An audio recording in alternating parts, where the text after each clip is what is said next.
जयपुर वालों के लिए एक बहुत बड़ी और थोड़ी चिंता बढ़ाने वाली खबर है। शहर के भूकंप का खतरा मतलब उसका रिस्क लेवल अचानक काफी बढ़ गया है। तो चलिए आज इसी को थोड़ा आसान भाषा में समझते हैं। जरा सोचिए, जिस जमीन पर हमारा घर खड़ा है उसे अचानक से पहले से कई ज्यादा खतरनाक घोषित कर दिया जाए तो। खैर, ब्यूरो ऑफ इंडियन स्टैंडर्ड्स की एक नई रिपोर्ट ने ठीक यही किया है। जयपुर, अलवर और भिवाड़ी जैसे शहरों को अब भूकंप के हिसाब से ज्यादा खतरनाक जोन में डाल दिया गया है। तो इसका मतलब क्या है? देखिए, इसका मतलब ये है कि हम कोई छोटे मोटे झटकों की बात नहीं कर रहे हैं। नहीं, हम बात कर रहे हैं रिक्टर स्केल पर 5 से 6 की तीव्रता वाले भूकंप की। और ये वो भूकंप होते हैं जो पुरानी कमजोर इमारतों को बहुत भारी नुकसान पहुंचा सकते हैं और यहाँ तक कि जान का खतरा भी बन सकते हैं। तो ये जो नई डेंजर जोन है ये आखिर हैं क्या और कौन सा शहर इस लिस्ट में कहाँ आता है? चलिए एक नजर डालते हैं। अच्छा, तो ये रही पूरी लिस्ट।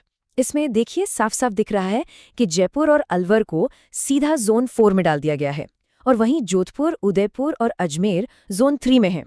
ये एक बहुत बड़ा बदलाव है, खासकर जयपुर के लिए। और सच पूछिए तो असली चिंता की वजह भी यही है। ये स्लाइड खतरे को और भी ज्यादा साफ कर देती है। देखिए, जोन 2 का मतलब है बहुत कम खतरा, जोन 3 मतलब मीडियम रिस्क, लेकिन जोन 4 जहां अब जयपुर को रखा गया है वो है हाई रिस्क जोन।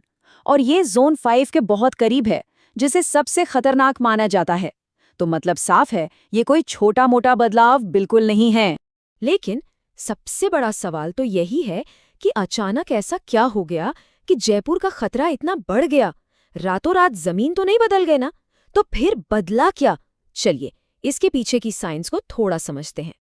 ये देखिए, कितना बड़ा फर्क है। 2016 तक जयपुर जोन 2 में था, मतलब एक ऐसा इलाका जहां हल्के पुल्के झटकों का खतरा था।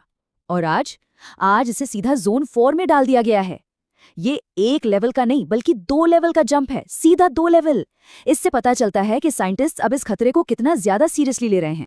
तो इस पूरे बड़े बदलाव की जो वजह है ना, वो है एक नया साइंटिफिक मॉडल जिसका नाम है PSHA। अब आसान भाषा में समझें तो ये भविष्य में भूकंप आने की संभावना को पुराने तरीकों से कहीं ज्यादा सटीक तरीके से कैलकुलेट करता है। ये सिर्फ पुराने भूकंपों का डेटा नहीं देखता, नहीं, ये जमीन के नीचे क्या हलचल हो रही है और भी कई दूसरी चीजों को एनालाइज करता है। और इसी नए मॉडल ने हमें बताया है कि खतरा हमारी सोच से कहीं ज्यादा बड़ा है। ठीक है, तो रिस्क बढ़ गया है, ये बात तो समझ आ गई। लेकिन इसका सबसे ज्यादा असर किस पर पड़ेगा? सबसे सीधा और सबसे बड़ा खतरा है शहर की पुरानी इमारतों पर। और जैसा कि स्ट्रक्चरल इंजीनियर सुनील गोयल बताते भी हैं कि पुरानी इमारतें भूकंप को झेलने के लिए डिज़ाइन ही नहीं की गई थीं। मतलब जब ये बिल्डिंग्स बन रही थीं तब किसी ने सोचा तक नहीं था कि यहाँ इतना बड़ा भूकंप आ भी सकता है। इसीलिए एक बड़ा झटका इन्हें ताश के पत्तों की तरह बिखेर सकता है।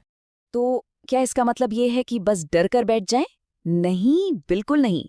देखिए, किसी भी खतरे का पता चलना ही तैयारी का पहला कदम होता है।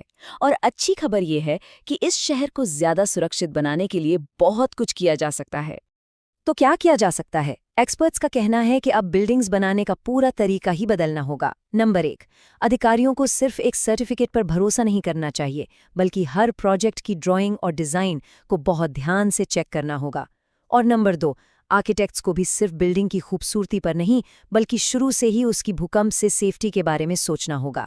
और ये सिर्फ बिल्डर्स या सरकार की ही जिम्मेदारी नहीं है, घर खरीदने वालों के लिए भी इसमें एक बहुत ज़रूरी सबक है।